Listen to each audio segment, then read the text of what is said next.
उन्हाळा म्हटलं की शाळेला सुट्टी आणि या सुट्टीमध्ये मुलांना दुपारच्या वेळेमध्ये किंवा मधल्या वेळेमध्ये काहीतरी चुरूमुरू हवं असतं. मग अशा वेळेला मुलं बाहेरच्या खाण्याकडे धाव घेतात.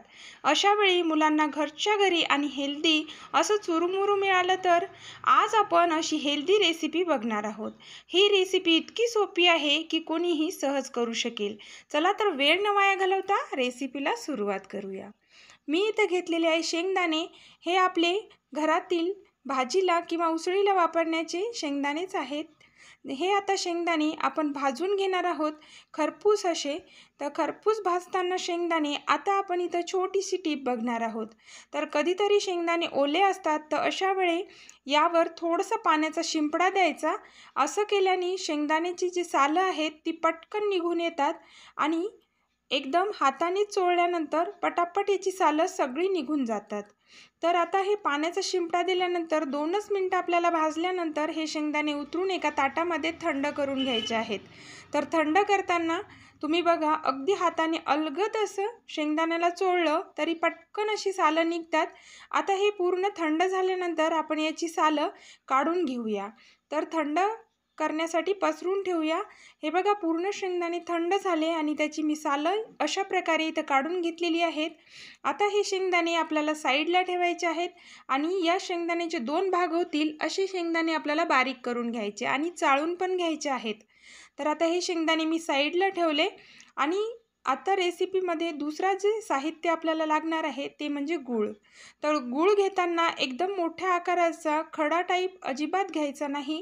तर गूळ इथं चाकूने किंवा खिसणीच्या मदतीने खिसून घ्यायचा.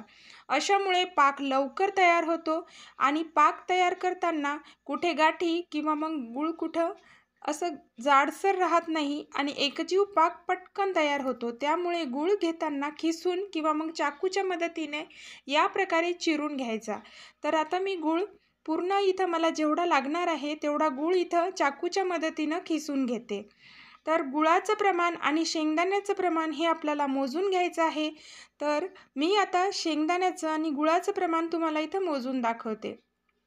तर मी आपल्या घरातली कुठलीही वाटी कटोरी घ्यायची आणि एक वाटी घेतलेली आहे. त्या वाटीनं 2 वाटी इथं गूळ घेणार आहे. तर मोजूनच आपल्याला गूळ आणि शेंगदाणे याचं माप ठेवायचं आहे.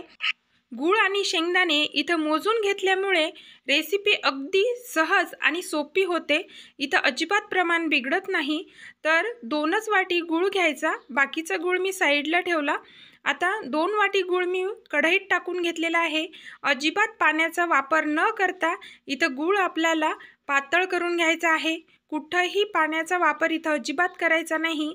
गॅस मंद ठेवायचा आणि गूळ हळूवारपणे इथं पातळ होतो. तर थोडं हलवत मिक्स करत जायचं.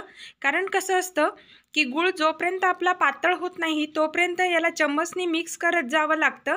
तर एकजीव असा पातळ होईपर्यंत थोडं मिक्स करायचं. 2 मिनिटात अगदी आपल्या गुळाला पाणी सुटतं आणि हा गूळ एकजीव असा पातळ तयार होतो. तर जेवढा गूळ आहे तेवढेच मी त्याच वाटीनं शेंगदाणे इथं वापरलेले आहे. आणि ही रेसिपी जेव्हा आपण करतो तेव्हा बरेचदा दाताला चिक्की चिटकते. अशा वेळेला काय करायचं, जो पाक आहे तो आपण तयार झाल्यानंतर थंड पाण्यामध्ये टाकून बघायचा. जो पाक आपण थंड पाण्यामध्ये टाकून बघितला तो अगदी दाताखाली कडक लागला पाहिजे. दाताखाली चिकटला तर पुन्हा 2 मिनिटं पाक होऊ द्यायचा. अशा पद्धतीनं पाकाचं प्रमाण आपल्याला इथं तयार करून घ्यायचं आहे.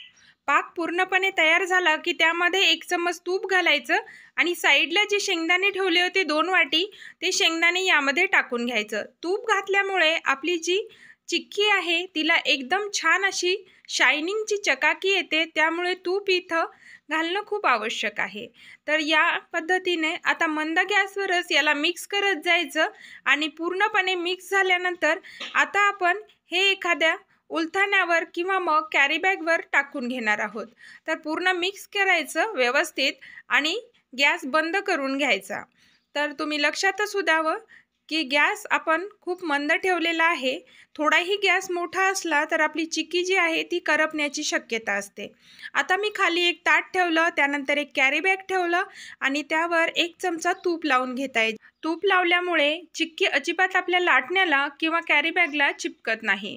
तर पूर्ण जे चिक्कीचं सारण आहे ते आता या ताटावर आपण ओतून घेणार आहोत। तर पूर्ण हे गरम गरम असतानाच आपल्याला प्रोसेस करायची आहे।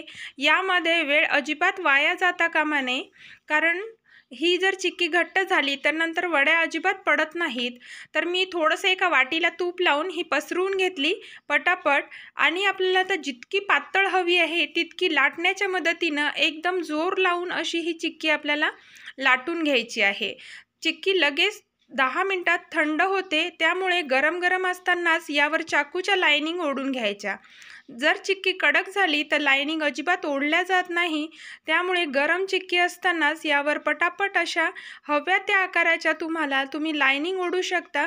अगदी सोपी प्रोसेस आहे, आणि अगदी पाकाचं प्रमाण आपलं जर योग्य झालं तर चिक्की अजिबात बिघडत नाही, चिक्की दाताला चिपकत नाही। तर पाक हा आपण नेहमी थंड पाणीमध्ये टाकूनच बघायचा। थंड पाणीमध्ये पाक टाकून बघितल्यामुळे दाताखाली जर कडक लागला की चिक्की अगदी परफेक्ट अशी तयार होते। तर ही प्रोसेस इथं लक्षात ठेवायची। आता हे आपण थंड होऊ देऊया। थंड झाल्यानंतर अगदी 10च मिनिटात आपली चिक्की इथं रेडी होते। तर तुम्ही बघू शकता थंडगार अशी आपली इथं चिक्की झालेली आहे, आणि आता आपण त्याच्या वड्या जे साईडला पाडून घेतल्या होत्या ते काढून घेऊया। तर काही वड्या ह्या निघत आहेत, हे बघा मस्त अशी आपली छानशी वडी इथं तयार झालेली आहे, आणि तुम्ही बघू शकता किती छान आणि झटपट अशी ही वडी तयार होते। तर गूळ शेंगदाण्याची ही चिक्की आपली इथं रेडी झालेली आहे। तुम्हाला जर हा व्हिडिओ आवडला असेल तर नक्की व्हिडिओला एक लाईक करा, व तुम्ही जर आपल्या चॅनलवर नवीन असाल तर नक्कीच चॅनलला सबस्क्राईब करा। मुलांना अशी हेल्दी आपण गूळ शेंगदाण्याची चिक्की अगदी 10 मिनिटात घरच्या घरी तयार करून देऊ शकतो। ही चिक्की अगदी झटपट आणि लवकर तयार होते। गुळाचं योग्य प्रमाण आणि शेंगदाण्याचं योग्य प्रमाण तसंच पाकाचं योग्य प्रमाण घेतलं, या 3 गोष्टी जर लक्षात ठेवल्या तर झटपट अशी आपली चिक्की इथं रेडी होते। तर तुम्ही बघू शकता एकदम कडकपणा आपल्या चिक्कीला आलेला आहे, आणि अगदी छान अशी ठिसूळ आणि कडक अशी आपली शेंगदाण्याची चिक्की इथं रेडी आहे। मी या व्हिडिओमध्ये काही लहान सहान ज्या गोष्टी सांगितलेल्या आहेत ते खूप महत्त्वपूर्ण आहेत। ह्या गोष्टी जर लक्षात ठेवल्या तर नक्कीच तुमची ही चिक्की अतिशय छान होईल। व्हिडिओ शेवटपर्यंत बघितल्याबद्दल तुमचे मनापासून खूप खूप आभार। व आमच्या हे रेसिपी नवीन नवीन येतच असतात, तर नक्कीच चॅनलला सबस्क्राईब करा व बेल आयकॉन क्लिक करा।